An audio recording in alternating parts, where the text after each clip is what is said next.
Hello there, everyone. Jason here again with a quick review on Obi-Wan Kenobi Part 4. Just dropped on Disney Plus today. I'm going to be giving my thoughts on it real quick. This is going to be some spoilers coming up, as with the other Obi-Wan Kenobi videos. So if you haven't watched it yet, head on over to Disney Plus and check it out. And if you don't care, we'll just keep going. So that was the, spoiler warning there. Let's just dive right in. My initial thought is, it was a pretty good episode. It wasn't as striking, as emotionally heavy as the previous 3 episodes. It had a few good character beats. There was one moment that really, kind of tugged at me towards the end. But as far as plotting goes, it's a very by the numbers episode. It is a rescue mission. From a Star Wars nerd perspective, there's a lot of good stuff in this episode. But as far as a casual viewer, this episode, I wouldn't so much say that it misses the mark as much as it just really kind of is a rehashing of a lot of things we've seen in both films, especially A New Hope. It's very much like Luke rescuing Leia from the Death Star in its staging, in its execution, everything, but with a Obi-Wan Kenobi twist. And yes, one of the characters involved in that rescue, the character that needs to be rescued, is Leia. So, that is very much like A New Hope. Personally, I actually think the episode works just not by itself, but based on the fact that you've gone through all this stuff in the last 3 episodes. This episode seems as, it's a nice little change of pace, because it's very by the numbers and it's very plot driven, not character driven, much like the previous 3 episodes. It gives you a chance to sit back and take a little bit of an emotional breather, if you will, because especially with the last episode was very emotionally charged with with the confrontation between Obi-Wan and Vader being the highlight of that episode. I feel like this was a nice way to, this was a nice palate cleanser for inevitably what emotional payoff we're going to get in the final 2 episodes coming. There were a couple cool things I really liked that I want to get into. The first big one was the opening sequence where Obi-Wan is being carried off, and then put in the bacta tank to heal from his wounds from being dragged through the fire by Vader in the previous episode. So Leia has been taken to the Inquisitorius on the planet Nur, where she's being interrogated and used essentially as bait to not only find Obi-Wan Kenobi, but also this thing called the Path, which is like, as I had mentioned, some kind of a Jedi, it's like a way to bring them to safe passage, give them new lives, and protect them from the Empire, specifically the Inquisitors. And they've been trying to look for this for a while. But there's the moment in the bacta tank where they flash between Obi-Wan and Vader in his bacta tank, and it's very much the dichotomy of both characters and showing their similarities, as well as their differences. I thought was a really nice way of keeping those 2 characters connected.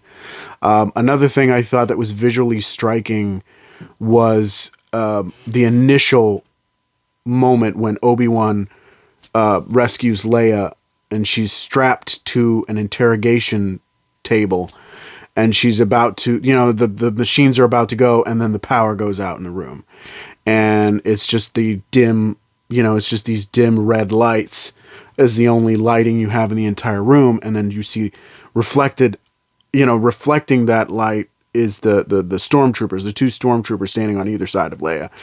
And then Obi-Wan Kenobi's lightsaber ignites. He takes out the one, he turns it off, and then you hear the other one say, "Oh yeah, there's no way out." And then he pops up on the other side of the other stormtrooper, ignites his lightsaber, takes him out, and then goes to rescue Leia. I thought that was really, really cool. It was nice to see Obi-Wan kind of back in his element in this episode.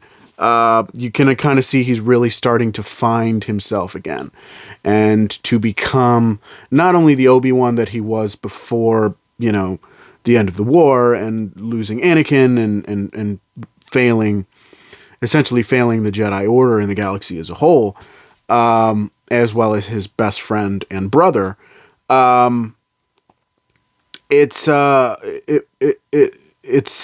He's becoming the Obi-Wan that we met in A New Hope. And you're starting to see with this episode, he's rediscovering who he is. And that was pretty cool to me. Another thing that I thought was really interesting, and I wanted to kind of get into this, I wanted to kind of go back to the previous episode because there was a moment, it's a very brief moment, and it's the only appearance of Darth Vader throughout the entire episode, is that what I really liked, and what you can really see with Hayden Christensen taking on the performance of Vader under the suit, is that you can see he's carrying on. He's essentially, it's a natural progression of what he was doing with Anakin in the prequel trilogy, specifically Revenge of the Sith. And I thought it was really, because you see those flashes of anger, those flashes of rage, and you can definitely see that in this moment that he appears in this episode, because he's very, very furious with Reva at this point, until she talks her way out of it, much like she does throughout the entire rest of the series.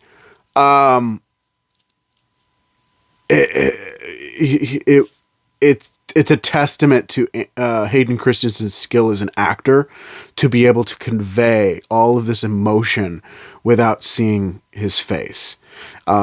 It's very much like what Pedro Pascal is doing on The Mandalorian, and it's really cool. And I'm so glad. I cannot stress enough how glad I am that they brought Hayden Christensen back along with Ewan McGregor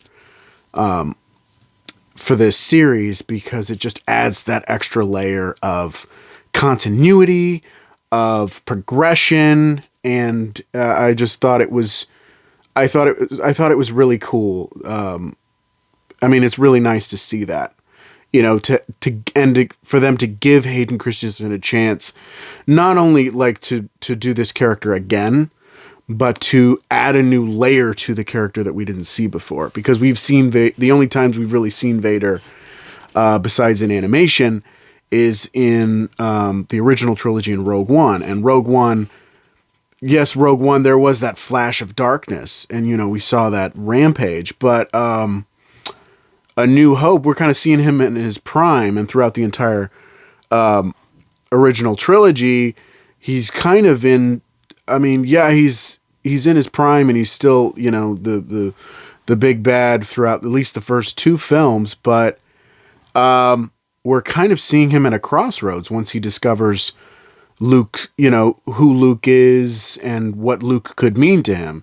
So we're kind of seeing the end of Vader through the original trilogy.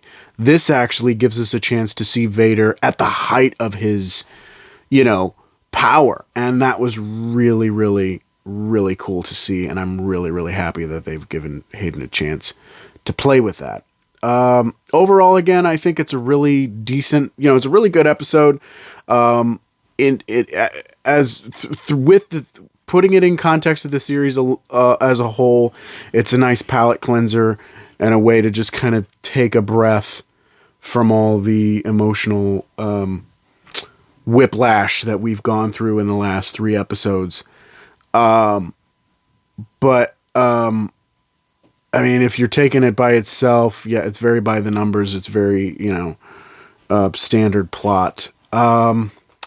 This review kind of got a little longer than I expected, but there was just some cool stuff I wanted to talk about. Anyway, all in all, I'd probably give this episode a 4 out of 5. Again, just because it's very by the numbers, but still, I mean, as a good episode, as a Star Wars fan, I really enjoyed a lot of the cool stuff we got to see in this episode. Let me know what you thought of episode 4 of Obi-Wan Kenobi down in the comments.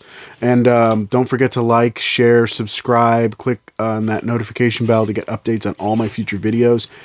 Thank you so much for watching. And remember, the Force will be with you always.